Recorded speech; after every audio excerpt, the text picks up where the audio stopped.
সুপ্রিয় দর্শক, স্বাগত সবাইকে আমাদের নিয়মিত টক শো। এই সময় আমি জহিরুল আলম আপনাদের সঙ্গে আছি। প্রিয় দর্শক, আজ বিশ্ব জনসংখ্যা দিবস পালিত হয়েছে। এবারের প্রতিপাদ্যটি ছিল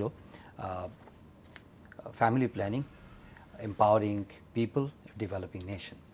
বাংলাদেশ সম্পর্কে একটি কথা বলা হয়ে আসছে বেশ কিছু বছর ধরেই, যে বাংলাদেশ ডেমোগ্রাফিক ডিভিডেন্ডের দিক থেকে একটি ভালো অবস্থানে রয়েছে, সুবিধাজনক অবস্থানে রয়েছে। ডেমোগ্রাফিক ডিভিডেন্ড হচ্ছে সেই অবস্থা যখন একটি দেশের জনসংখ্যার 60% বা তার বা 60-এর চেয়ে একটু বেশি শতাংশ মানুষ বয়স যাদের 15 থেকে 59 বছরের মধ্যে থাকে।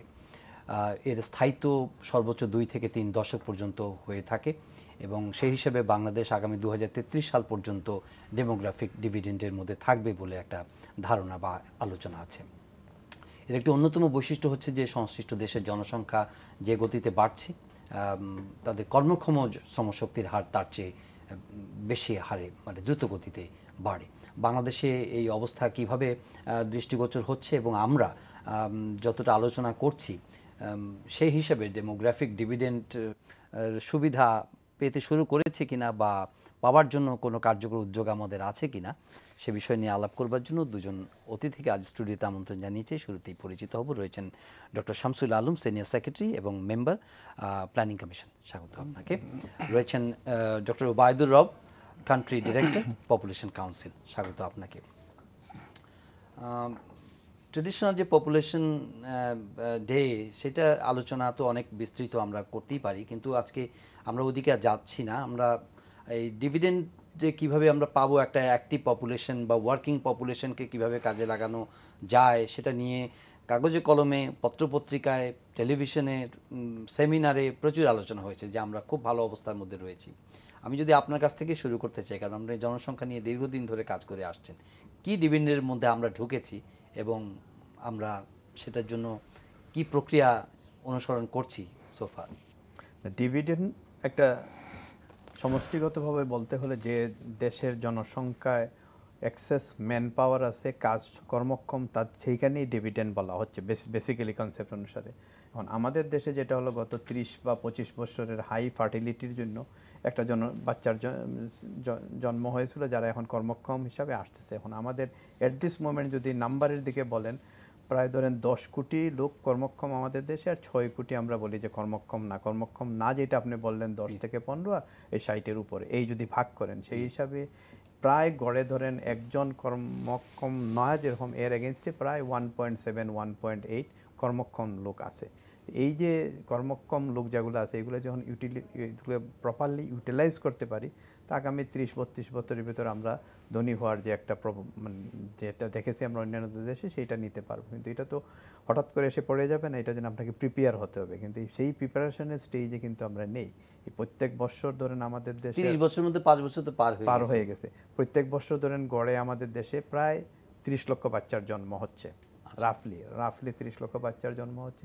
এরাই তো প্রত্যেক বছর জনসংখ্যার সাথে অ্যাড হচ্ছে, এবং এদের আজ থেকে 15 বছর আগে যাদের জন্ম হয়েছিল বা 18 বছর আগে, তারা তো লেবার ফোর্সে আসতেছে। তো এই যে গ্রুপটা আসতেছে, তাদেরকে টেকনিক্যালি যে আমরা ট্রেন করতেছি, রিসেন্ট স্ট্যাটিস্টিক্স দেখেন, এই যে 30 লক্ষ বাচ্চার ভিতরে রাফলি আজ থেকে 15 বছর আগে যাদের জন্ম হয়েছিল, এই কিছুদিন আগে এসএসসি পরীক্ষার রেজাল্টে দেখবেন 15 লক্ষ পাস করেছে। মানে প্রায় অর্ধেক এসএসসি পর্যন্ত আসছে, বাকি অর্ধেক কিন্তু আসেনি।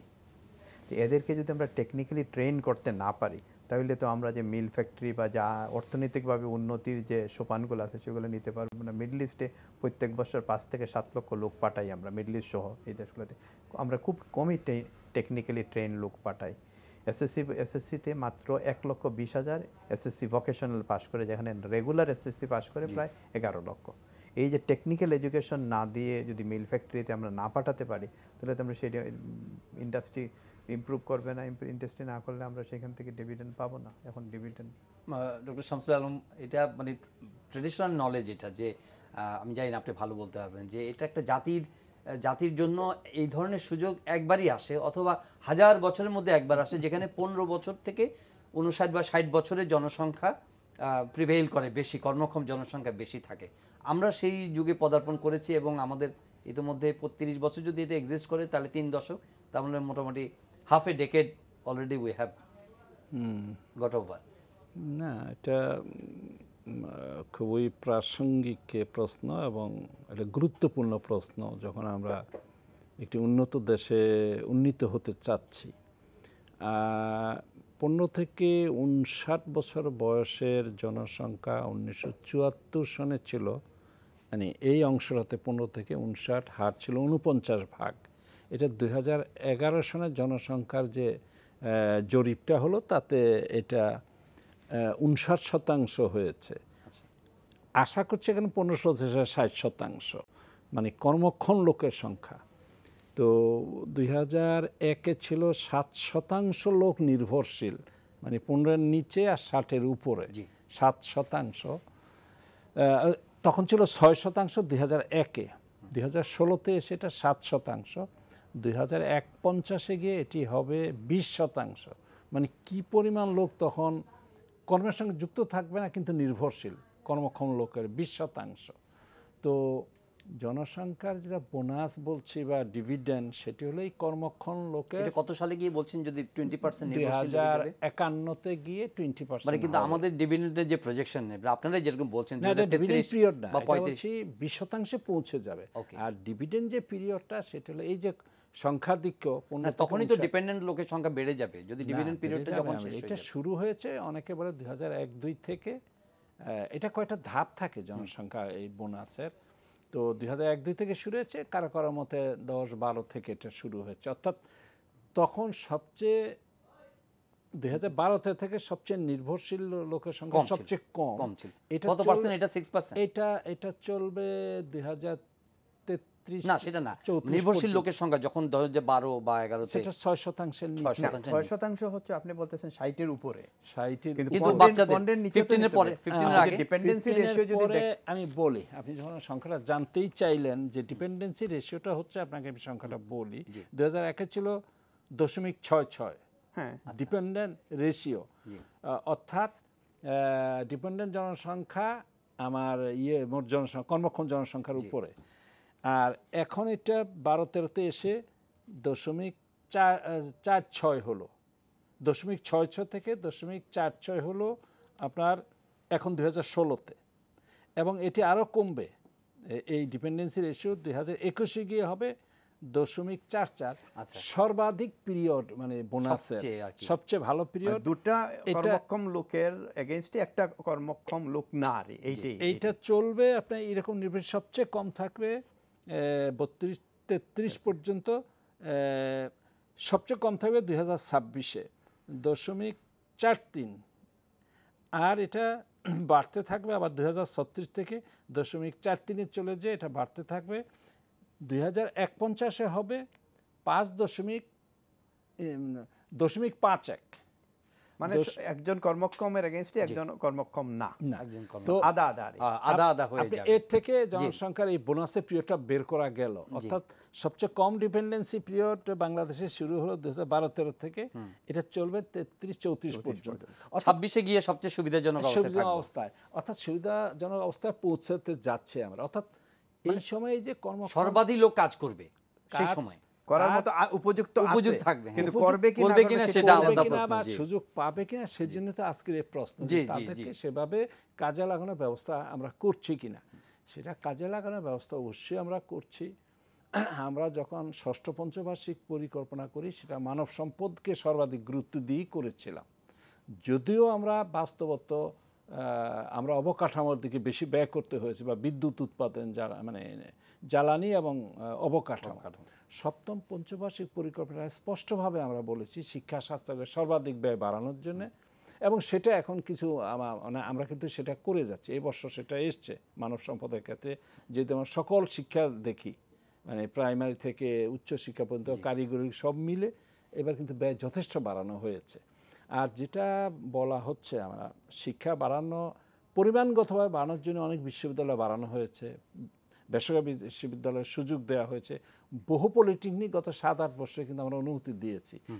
Technical college, technical training centre, marine academy, polytechnic, এগুলো কিন্তু আপনার নার্সিং, এগুলো কিন্তু অনেক বেড়েছে গত, আপনি খেয়াল করুন। আর গত 7-8 বছরে কিন্তু ডিভিডেন্ডটাকে ম্যাক্সিমাইজ করার জন্য যে থার্স্ট, দরকার, সেটা একজন নীতি নির্ধারক হিসেবে আপনার কাছে সেই থ্রাস্টটা কথাই তো আমি বলছি, থ্রাস্ট দেওয়াতেই তো আমরা এগুলো গড়ে তুলছি। শিক্ষার এই পরিমাণগত বৃদ্ধি, গুণগত বৃদ্ধির কথা এখন আমরা বলছি। স্কুল কলেজ বাড়ানো মানে কি? সেই জনসংখ্যাকে উপযুক্ত করার জন্যই তো এগুলো প্রয়োজন। স্বাস্থ্য খাতে ব্যয় বাড়াচ্ছি, আমরা কমিউনিটি ক্লিনিকগুলো করেছি।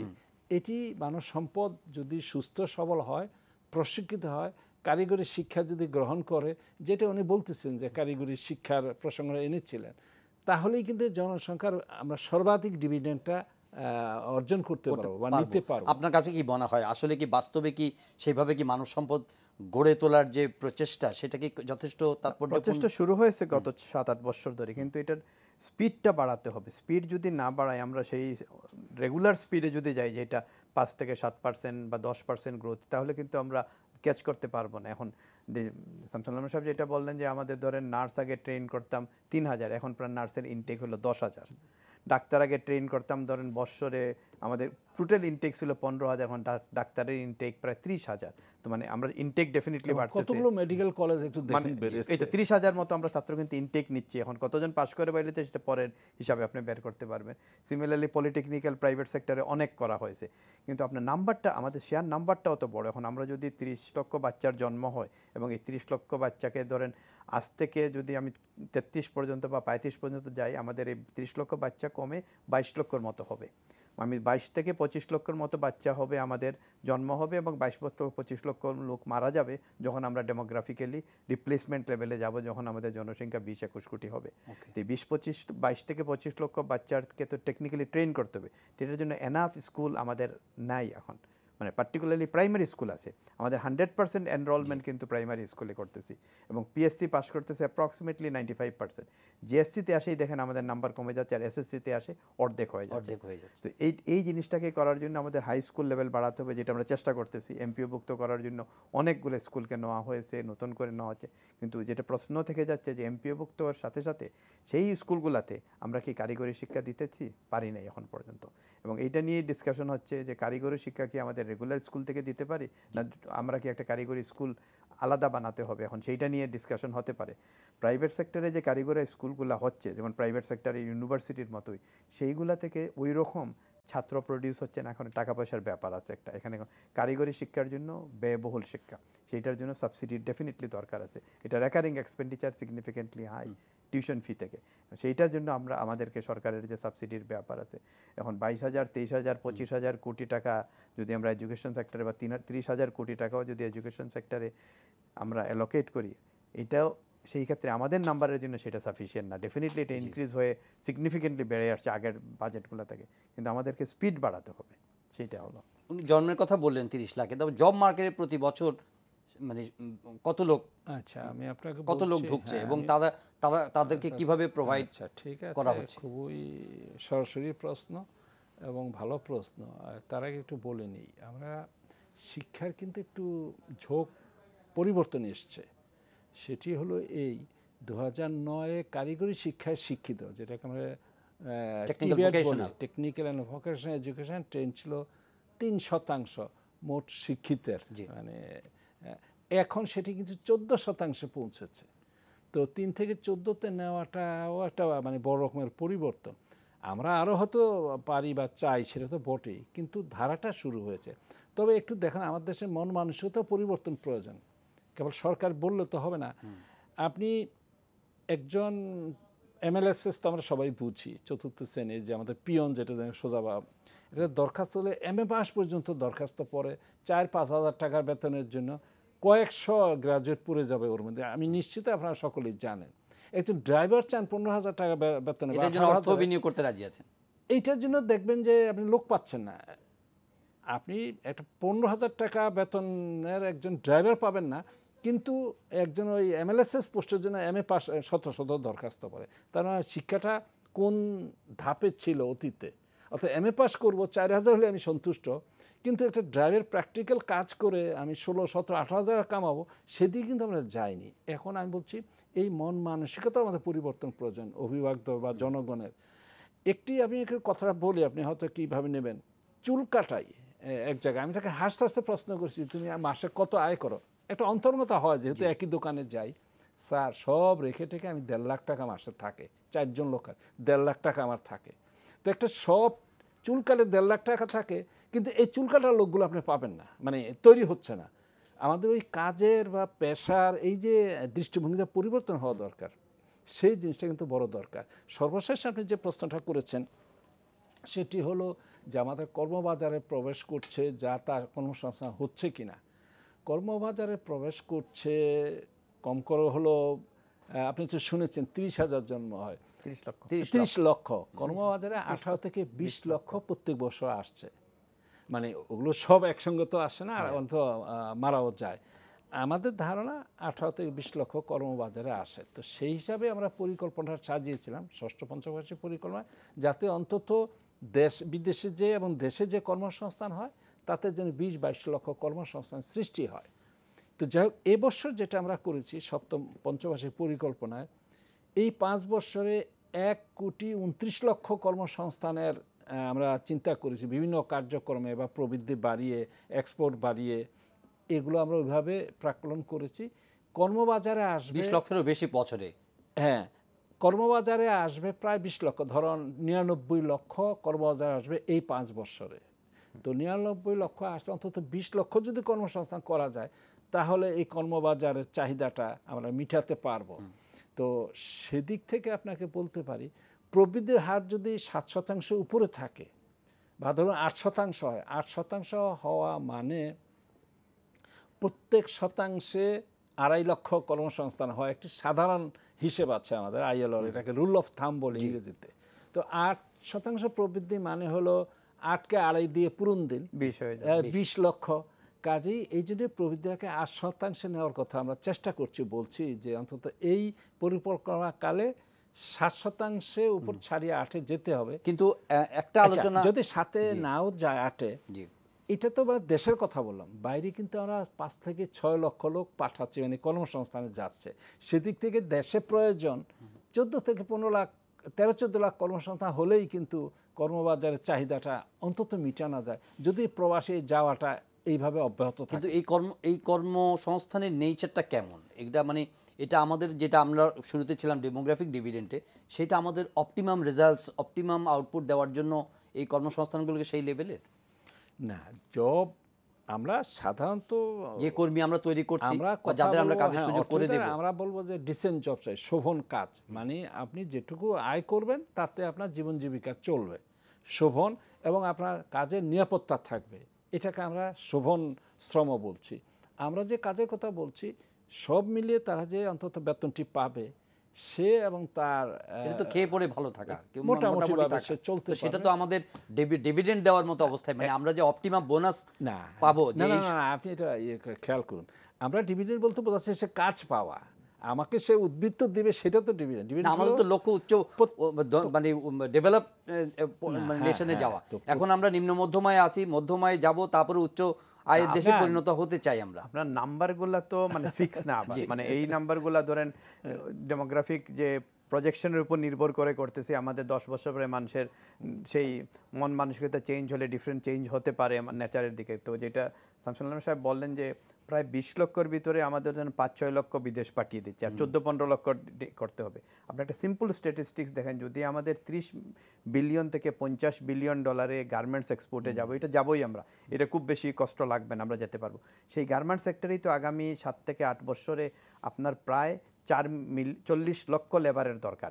8 বছর যদি 40 লক্ষ লেবারের দরকার পড়ে, 8 দিয়ে ভাগ করলেন 5 লক্ষ তো গার্মেন্ট সেক্টরই অ্যাবজর্ব করতে, গার্মেন্ট এবং related industry, not only garment. তো আপনার কিন্তু এটা right degree of value add করবে কিনা, যেই লেভেলের কর্মী আমরা প্রোডিউস করছি, ওই জন্যই তো আপনার টেকনিক্যাল এডুকেশনের দরকার। আগে আপনি যে কোনো একজনকে গার্মেন্টসে নিয়ে যেতেন জাস্ট হেল্পার হিসাবে, পরে তাকে অপারেটর বানাতেন। এখন আমরা হাই এন্ডের যারা, আমি ইউসেফের আবার এক্সাম্পল দিতে পারি, ইউসেফ থেকে যারা ট্রেন আপনার কাটার বা মাস্টার কাটার হিসাবে যাচ্ছে, তারা 14-15 হাজার টাকার বেতন পাচ্ছে, বা ধরেন যারা ডাইং সেকশনে যাচ্ছে 20,000 টাকার বেতন পাচ্ছে। গার্মেন্টসে কিন্তু হাই এন্ডের কি আছে, কিন্তু টেকনিক্যালি ট্রেন করতে হবে। যেটা শামসুল আলম সাহেব বললেন যে অনেকগুলো টেকনিক্যাল ইনস্টিটিউট হয়েছে। আপনাকে একটা এক্সাম্পল বলো, বরিশাল একটা টেকনিক্যাল স্কুলে প্রায় 3,500 ছাত্র পড়ে, এটা প্রাইভেটলি ম্যানেজ হয়। খুলনাতে এরকম একটা টেকনিক্যাল স্কুল আছে, নাই না বলবো না, কিন্তু আমাদের নাম্বারটা এত বড়, এই সবগুলা যোগ করার পরও 1 লাখ হবে না। আর আপনার যেটা মানে এই সবগুলা যোগ 1 লাখ, আর আপনার প্রত্যেক বছরে ছাত্র পাস করতেছে 15 লাখ মনে করেন, যার ম্যাট্রিক পাসই ধরলাম। সেই আমরা যেটা সাজেশন ছিল, সরকার চেষ্টা করতেছে, আমি আগেই বললাম যে এডুকেশন মিনিস্ট্রি চেষ্টা করতেছে প্রত্যেক উপজেলাতে একটা টেকনিক্যাল স্কুল করতে। তো অন্তত একটা টেকনিক্যাল স্কুল থেকে 4টা ট্রেড যদি থাকে, এক একটা ট্রেডে যদি 20 জন করে বের হয়, তাহলে 80 জন 100 জন বের হলো। তো একটা 80 জন 100 জন করে বের হলে আমাদের 400টা উপজেলা আছে, মাল্টিপ্লাই করে নেন কতজন বের হলো। এরকম আস্তে আস্তে আপনি ইউ ক্যান ইনক্লুড দেম। কিন্তু প্রবলেমটা থেকে যাচ্ছে যে এটা টাকার ব্যাপার। এখন এই technical education is quite expensive. আপনি হঠাৎ করে আমরা যখন মাস্টার রেখে হবে না, আপনাকে সেখানে টিচার কারা হবে, আরেকজন টেকনিক্যালি ট্রেন্ড হবে। নর্মালি ইউসেফে পলিটেকনিক্যাল পাস করে একজনকে ইনস্ট্রাক্টর হিসাবে নেওয়া হয়, আপনি যে ট্রেড পড়াতে চান। ভালো একজন ইলেকট্রিশিয়ান আছে এই দেশে, আপনি আমাকে দেখাতে পারবেন? ভালো একজন প্লাম্বার আছে?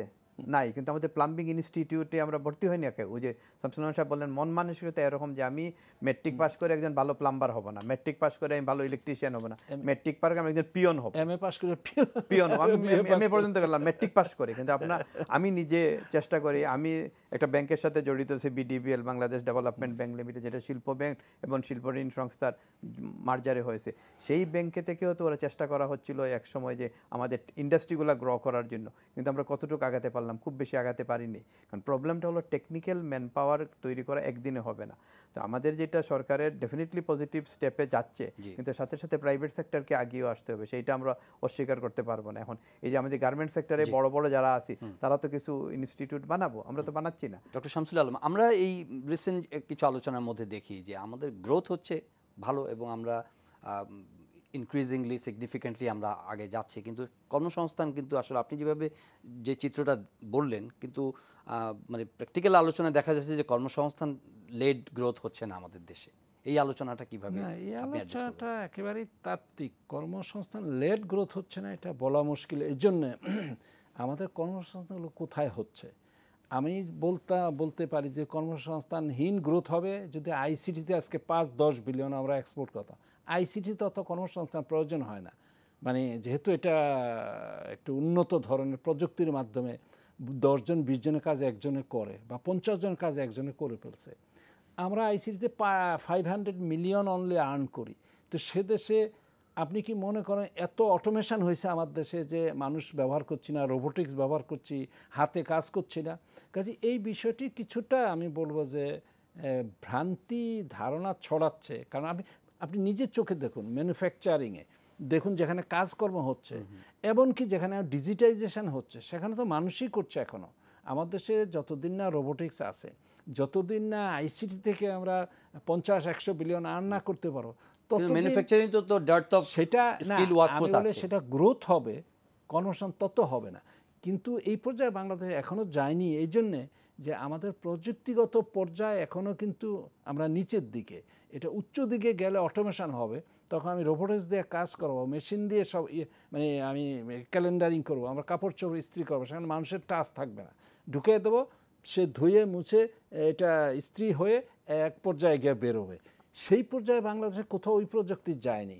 কাজেই এখনই আমরা একটা ডিফারেন্ট লেভেল অফ ডেভেলপমেন্ট, সেইটাই হয়, কাজেরই সুযোগ নেই, এখন তো বেকারত্ব প্রবলেমের মধ্যে 20 লক্ষ লোক যেটা শামসুল আলম সাহেব বললেন, বাল্ক ফিগারে যদি থাকেন 5 লক্ষ যদি বিদেশ চলে যায়, 15 লক্ষ তো জব ক্রিয়েট করতে হবে। এর ভিতর 5 থেকে 6 লক্ষ ইন্ডাস্ট্রি ম্যানুফ্যাকচারিংয়ে যাচ্ছে, আরও 3 থেকে 4 লক্ষ সার্ভিস ইন্ডাস্ট্রিতে যাচ্ছে। তাই 10 লক্ষ কিন্তু আপনার ম্যানুফ্যাকচারিং এবং সার্ভিস ইন্ডাস্ট্রি নিয়ে নিচ্ছে। আর বাকি যে 4-5 লক্ষ আছে, এগ্রিকালচার কিছুকে অবজর্ভ করতেছে, আর different types of other non agriculture সেক্টরগুলো নিচ্ছে। 15 লক্ষ যে কর্ম চাচ্ছে আমাদের দেশে, তার প্রত্যেকে কিন্তু কর্ম পাচ্ছে, মানে কাজ পেয়ে যাচ্ছে, কিন্তু কাজের লেভেল আপনি যেটা বলতেছেন লেভেলটা ডিফারেন্ট হতে পারে। এখন এমএ পাস করলাম 2.5 লক্ষ লোক প্রত্যেক বছর, উই ডোন্ট নিড, আমি এমএ পাস করার দরকার আমার 20,000 প্রত্যেক বছর। তো বাকি যে 2.5 লক্ষ মাইনাস 20, এই যে 2,80,000 তো জব স্যাটিসফ্যাকশন হবে না তার, কারণ সে যে জবের জন্য চাচ্ছিল সে জব পায় নাই। এবং এইটাই তো মাদ্রাসা থেকে প্রত্যেক বছর আমরা পাস করে বের করতে চাই সিগনিফিক্যান্ট নাম্বার। এই যে কওমি মাদ্রাসা অনেক আলাপ করি, প্রত্যেক বছর প্রায় 1.5 লক্ষ থেকে 2 লক্ষ কওমি মাদ্রাসা গ্রাজুয়েট বাইরে হইতেছে। আমরা where we are providing them? জি না, প্রোভাইডিং মানে তারা তো এই দেশে সার্টিফিকেটও চায় না, আসলে কমই যারা পড়ে তারা বলে আমরা আল্লাহর সার্টিফিকেট চাই যেখানে আমি ভেস্তে যেতে পারবো। আপনার কাছে আমাদের কাছে সার্টিফিকেট, আমরা এই দুনিয়া সার্টিফিকেট দিয়ে কী করবো? তারা কিন্তু কর্মমুখীও না মানসিকভাবে, বা কর্মমুখী আমরা তৈরিও করতে পারছি না। কর্মমুখী করাতে হবে, কিন্তু তাদের মন মানসিকতা হলো আমরা দুনিয়াতে আচ্ছা, তাদেরকে নিয়ে আমরা আর আলোচনা না করলে তো তাদেরকেও কিন্তু আমাদের কর্মের বাজারে আনতে হবে। ডেমোক্রেটিক ডিভিডেন্ড তো ওরাও বাদ যাবে না, এই জন্যে ওই বয়সে 15 থেকে 19 বয়সে তো তারাও, তাদেরকে যদি আপনি কাজে না লাগাতে পারেন উৎপাদনশীল কাজে, তাহলে কিন্তু ডেমোক্রেটিক ডিভিডেন্ডের একটা অংশ অব্যবহৃত থেকে যাচ্ছে। এটা কিন্তু তাত্ত্বিকভাবে বাস্তবেও তাই। তো সেই জন্য এই পরিকল্পনা তো আছে সরকার, সেই শিক্ষাটার জন্যই আমরা সরকারও যথেষ্ট তাদেরকে এখন বরাদ্দ দিতে যাচ্ছে। শিক্ষাকে বাংলা পড়ানোটা বাধ্যতামূলক করছে, অঙ্ক পড়াতে হবে এবং সমাজ ইতিহাস কিছুটা পড়াতে হবে এবং হাতে কলমে কিছু শেখানোর জন্য জোর দেওয়া হচ্ছে। তো এটি দেওয়ার দরকার। কিভাবে চায় না চায় সেটা ভিন্ন, সমাজের প্রয়োজনে রাষ্ট্রের প্রয়োজনে সেটা করিয়ে নিতে হবে। সেটা যতটা সম্ভব বুঝিয়ে শুনিয়ে বা তাদেরকে আমরা তখন যা আলাপ করলাম সেটা হলো যে মানুষকে কাজের মধ্যে নিয়ে আসা। কিন্তু যদি চায়নার উদাহরণ, যে চায়নাও এরকম একটা ডেমোগ্রাফিক ডিভিডেন্ড হয়তো 80s থেকে শুরু হয়েছে তাদের, তারাও এখন একটা পিকের মধ্যে আছে, দ্বিতীয় বৃহত্তম অর্থনৈতিক শক্তি, হয়তো যুক্তরাষ্ট্রকেও ছাড়িয়ে যেতে পারে এরকম। তাদের অভিজ্ঞতাটা কেমন যদি আপনি একটু। চায়নার দরকার আমরা বাড়ির পাশেই আমরা দেশ হিসাবে থাইল্যান্ডকে দেখি না, মানে চায়না যেতে হবে না, থাইল্যান্ড জনসংখ্যা আমাদের অর্ধেকের কম এবং থাইল্যান্ডের ডেমোগ্রাফিক ডিভিডেন্ড আমাদের চাইতে ধরেন 15 বছর আগে আসছে। আপনি তো থাইল্যান্ড গিয়েছেন বা যারা, আমরা থাইল্যান্ডে গিয়ে কী দেখি, সার্ভিস ইন্ডাস্ট্রি সিগনিফিকেন্টলি গ্রো করছে, মিডিয়াম সাইজের ইন্ডাস্ট্রিগুলো গ্রো করতেছে, টেকনিক্যালি ট্রেন্ড পিপুল সেখানে এমপ্লয়েড হচ্ছে। আমাদের এবং থাইল্যান্ডের পার ক্যাপিটা ইনকাম মোটামুটি সমান ছিল আজ থেকে 20-25 বছর আগে, 60-এর দশকে। আজকে আমাদের থাইল্যান্ডে পার ক্যাপিটা 6000, আমরা ধরেন 2000-এর কাছাকাছি, 1800-1700 যেইটাই বলি, আমি লামসাম করে বললাম 1600 যেইটাই বলি আমরা। এখন সেই 1600 আমরা রিয়েল টার্মে পিপিতে গেলে আরও বেশি যাব, তো আমরা ওইটা যাচ্ছি না। তো ধরেন থাইল্যান্ডের অর্ধেকে আসি মনে করেন, তো থাইল্যান্ডও টেকনিক্যালি কিন্তু তাদের লোকগুলাকে ইউজ করতেছে, এই যে টেকনিক্যাল ইনস্টিটিউটগুলা ইউটিলাইজ করে, সেই পথে আমরা আগাচ্ছি না। মালয়েশিয়ার একটা দেশ দেখেন, যেখানে ইন্ডাস্ট্রিগুলো 3-5% তার ইনকাম টেকনিক্যাল ডেভেলপমেন্টের জন্য স্পেন্ড করে। আমাদের দেশের ইন্ডাস্ট্রি 1 পয়সাও ইনকাম স্পেন্ড করে না। আমি ডিভিডেন্ড শুধু একলা খাবো না, তো মানে সবই মিলে খেতে হবে। তো আমাদের ইন্ডাস্ট্রিকেও কিন্তু এই টেকনিক্যাল এডুকেশনে কন্ট্রিবিউট করতে হবে। ইন্ডাস্ট্রি যদি ট্রেন ম্যান পাওয়ার পেতে চায়, তাহলে এজ এ কালেকটিভ হিসাবে FBCCI বা এরকম যারা ট্রেড বডিগুলো আছে, দে শুড কাম আপ। শুধু গভর্নমেন্টই যে 14,000 কোটি টাকা বা 16,000 কোটি টাকা দিবে না, উই ক্যান অলসো কন্ট্রিবিউট 2,000-5,000 কোটি টাকা। সেইটা কিন্তু ওদেরকে শিক্ষাতে আসতে হবে। সেইটা কিন্তু সরকার এখনো কিন্তু সেই ট্রেড বডিগুলোর সাথে নেগোসিয়েশনে যেতে পারে না। কিন্তু এরা তো সবসময় কমপ্লেন করে, ধরুন ট্রেড বডিগুলো যখনই কোনো আলোচনা হয় তখন বলবে যে আমাদের এত MBA BBA দরকার নাই, আমরা ম্যানুফ্যাকচারিং জব ক্রিয়েশনের জন্য স্কিল ম্যান পাওয়ার স্বীকার করবেন। সেটা হলো প্রত্যেকটা শিল্পোন্নত দেশেই, উন্নত দেশেই প্রত্যেকটা শিল্প তার প্রয়োজনীয় প্রশিক্ষণ, শিক্ষা, গবেষণা কিন্তু তারা করে থাকে। বড় বড় ল্যাব রয়েছে প্রাইভেট ফার্মের, আপনার সেই ল্যাবে তারা নিজেরাই পণ্যের উৎকর্ষ সাধন করে, নিউ ডিজাইন বের করছে ডে বাই ডে, নতুন ফ্যাশন বের করছে। এটা কিন্তু সরকারের উপর নির্ভর করে নেই, তার প্রত্যেকেই রিসার্চ অ্যান্ড ইনোভেশনে প্রচুর ব্যয় করে, যেটা আমার দেশের ব্যবসায়ী শ্রেণী এখনও, যদি আমি বলি সত্য কথাটা, তারা কিন্তু সেই বিনিয়োগটা কম করছে। তারা এখনও নির্ভর করে দেশের ইনসেন্টিভের উপর, কেউ করিয়ে দেবে তৈরি প্রাইভেট সেক্টর বা পাবলিক সেক্টর লার্জলি, এখন প্রাইভেট সেক্টর কিছু এগিয়ে আসছে শিক্ষায় বা প্রশিক্ষণে বা ট্রেনিংয়ে। কিন্তু শিল্পগুলোরও উচিত তাদের গবেষণা এবং উদ্ভাবনে নিজস্ব ব্যয় বাড়ানো, গবেষণা বাড়ানো, স্কিল ডেভেলপমেন্ট। কারণ হলো কি, তারা তাদের স্কিল কোনটুকু নেসেসারি, কী তারাই ভালো জানে। সেটা ইউনিভার্সিটি মুখস্থ পড়িয়ে বা একটা টেকনিক্যাল কলেজে মুখস্থ পড়িয়ে সে ওখানে গিয়ে হয়তো দেখা যায় ফিটই করছে না।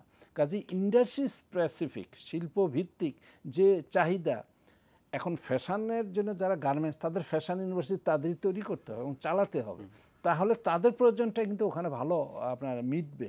তা না হলে এই এখন সময় আসছে যে লো এন্ড থেকে হাই এন্ডে যাওয়ার জন্য এখন এই গার্মেন্টসের দ্রুত আমরা এই ট্রাউজার করে দেওয়া আর শার্ট করে দেওয়া হবে না।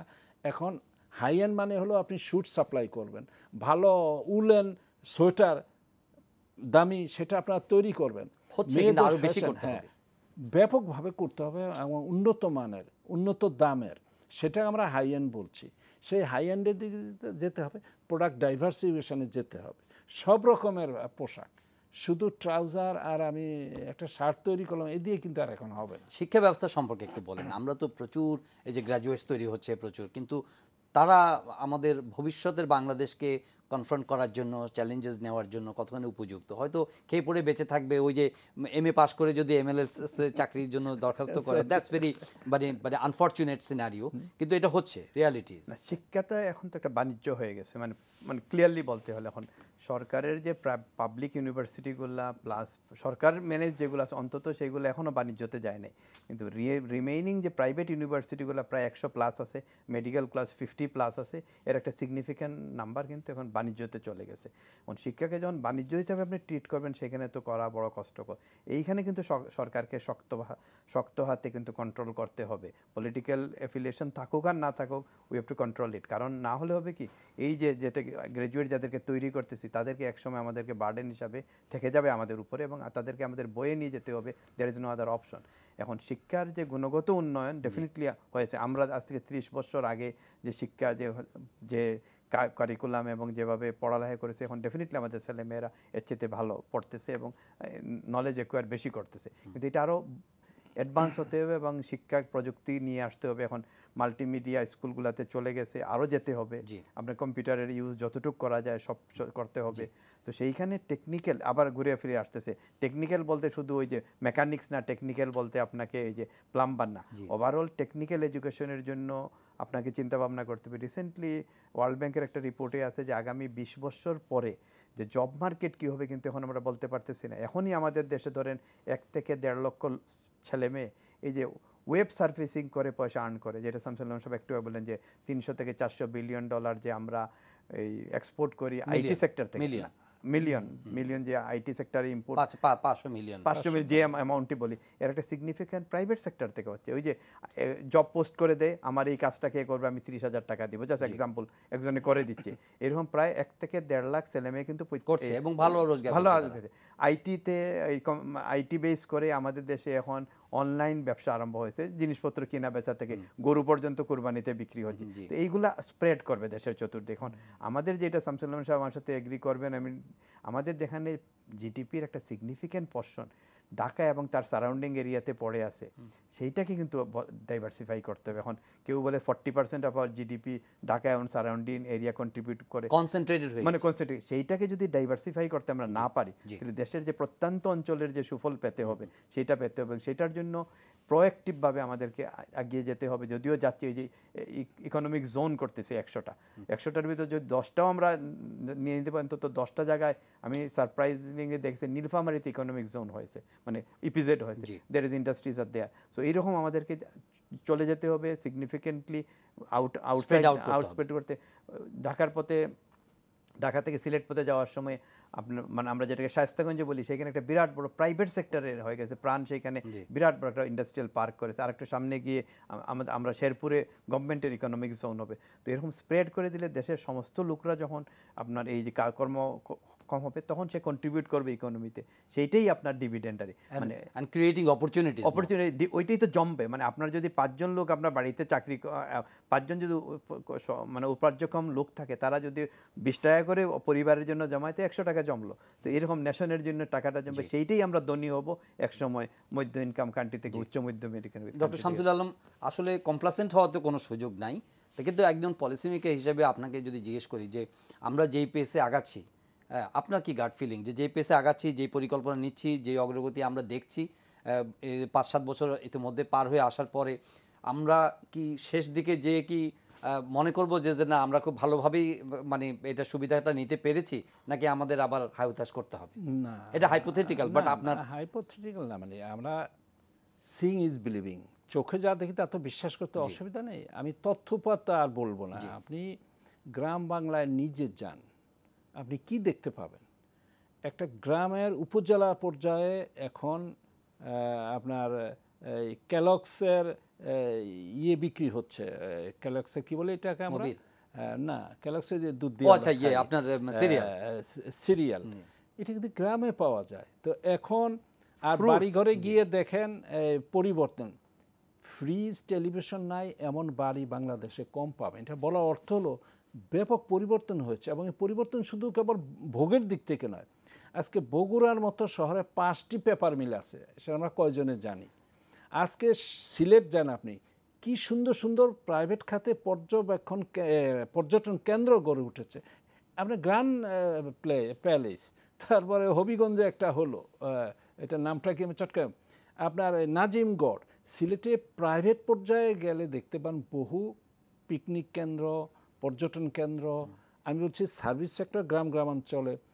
আপনি জয়দেবপুর ইয়েতে যান, আমাদের সাভার, গাজীপুর, জয়দেবপুর, কিন্তু at the same time you have to take into account the disparity. না, ডিসপ্যারিটি বিভিন্ন জায়গায় কাজকর্মে এই ব্যাপক বিকাশ হলে, কর্মসংস্থান হলে ডিসপ্যারিটিও কমে আসবে। গত 10 থেকে এই পর্যন্ত ডিসপ্যারিটি বাড়ছে না, স্থিতিশীল আছে। আমরা হয়তো কমাতে চেষ্টা করছি। আমি বলছি যে সারা বাংলাদেশে আরও দ্রুত যাওয়া প্রয়োজন। প্রত্যেকটি শহরে যান, আপনি দেখবেন নতুন ধরনের কার্যক্রমে। আমরা কজন জানি যে এই বগুড়া শহরে 5টি পেপার মিল পেপার তৈরি করছে। এরকম বহু শিল্প কারখানা কিন্তু এখন গড়ে উঠছে। তা না হলে 7.24% প্রবৃদ্ধি কোত্থেকে এলো? তা না হলে এত ব্যাপক পরিবর্তন। আমার দেশে ওয়ালটন ফ্রিজ গ্রামে গ্রামে বাড়িতে নাই এবং এখন পাবেন না। অর্থাৎ আমরা রানার মোটরসাইকেল কত এই দেশে চলে, আপনি একটু খোঁজ নিয়ে দেখেন। বিকাশ কিন্তু হচ্ছে, এবং আমরা যতই হতাশা প্রকাশ করি, আপনার ভৌত পরিবর্তন যথেষ্ট হয়েছে, রাস্তাঘাট, বিদ্যুৎ যথেষ্ট গিয়েছে, আমাদের যথেষ্ট সোলার প্যানেল দেশে হয়েছে। তো আমরা হয়তো আরও চাই, দেশ কিন্তু দ্রুত পরিবর্তিত হচ্ছে। কাজে আমি হতাশাবাদী নেই, বরং অনেক আশাবাদী যে আমরা এই ধারাটা ধরে রাখতে পারবো। মানে 2030 তে গিয়ে আমরা হতাশ হওয়ার কোনো কারণ থাকবে না, যে আমরা মধ্যমার দেশ হব, সুবিধাটা কাজে লাগাতে পারি না। শেষ পর্যন্ত আমরা উন্নত দেশ, সমৃদ্ধ দেশ হতে পারবো 2041-এর মধ্যে। এটা আমি আশাবাদী। যেটা আমি অ্যাড করব, মানে এইটার সাথে সাথে আমাদেরকে এক্সপেন্ডিচার বাড়াতে হলে আমাদের ইনকাম বাড়াতে হবে। তো আজকে যে এই 4 লক্ষ কোটি টাকার বাজেট দেওয়া হয়েছে, আপনি চিন্তা করেন 72 সালের বাজেট কত ছিল, বা 80 সালে কত ছিল, 90। এখন এই 4 লক্ষ কোটি টাকা নিয়ে বসে, 4 লক্ষ কোটি টাকা মানে রাফলি $55 বিলিয়ন। এখন আমরা $55 বিলিয়ন বাজেট করতেছি ইয়ারলি। আমাদের জিডিপি ধরেন $250 বিলিয়ন। তো আমাদের $250 বিলিয়ন বাজেট হওয়া উচিত আমাদের। তাহলে না আমাদের ইনভেস্টমেন্টটা হবে। টাকা এখান তো টাকার আল্লাহ দিয়ে দিবেন আপনাকে টাকা জেনারেট করে টাকা স্পেন্ড করতে হবে। সো ডেফিনেটলি আমাদের ইনকাম বেস বাড়ার সাথে সাথে আমাদের এক্সপেন্ডিচার বেসও বাড়বে। তো ইনকামটা কোথা থেকে আসবে? এই যে এখন যা নিয়ে কিছু অনেক দিন আলাপ আলোচনা হলো, আমি আর যাবো না সেখানে। Definitely we have to contribute our self to the government এক্সচেকারে না দিলে তো আপনি পয়সা পাবেন না, আপনার টেকনিক্যাল এডুকেশন হবে না। আমাদেরকে আগিয়ে আসতে হবে, ইন্ডাস্ট্রিকেও আগিয়ে আসতে হবে, ইন্ডিভিজুয়াল লেভেলেও আসতে হবে, ইন্ডাস্ট্রিকেও আগিয়ে আসতে হবে। ধন্যবাদ ডক্টর শামসুল আলম, ধন্যবাদ doctor Obaidur Rahman. Thank you. প্রিয় দর্শক, আজকের অনুষ্ঠান এখানে শেষ করছি। সবাই ভালো থাকবেন, দেখা হবে আবারও পরের অনুষ্ঠানে।